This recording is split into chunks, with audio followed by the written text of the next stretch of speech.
ও জমিনের লুকায়িত বস্তুকে বের করেন, আর তোমরা যা গোপন করো এবং তোমরা যা প্রকাশ করো তিনি সবই জানেন। ২৬ আল্লাহ ছাড়া সত্যিকারের কোনো ইলাহ নেই, তিনি মহা আরশের রব। ২৭ সুলাইমান বলল, আমরা দেখব তুমি কি সত্য বলেছ নাকি তুমি মিথ্যাবাদীদের অন্তর্ভুক্ত। ২৮ তুমি আমার এ পত্র নিয়ে যাও, অতপর এটা তাদের কাছে নিক্ষেপ করো, তারপর তাদের কাছ থেকে সরে থাকো এবং দেখো তারা কি জবাব দেয়। ২৯ সে বলল, হে পারিষদবর্গ, নিশ্চয়ই আমাকে এক সম্মানজনক পত্র দেয়া হয়েছে।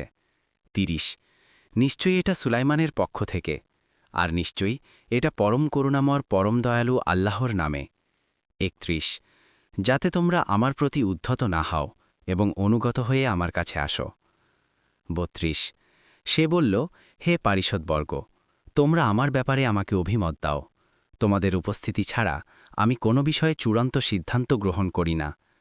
৩৩ তারা বলল, আমরা শক্তিশালী ও কঠোর যোদ্ধা, আর সিদ্ধান্ত আপনার কাছেই, অতএব চিন্তা করে দেখুন আপনি কি নির্দেশ দেবেন।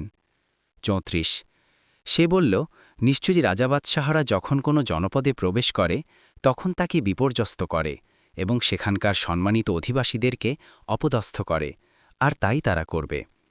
৩৫ আর নিশ্চয়ই আমি তাদের কাছে উপঢৌকন পাঠাচ্ছি, তারপর দেখি দূতেরা কি নিয়ে ফিরে আসে।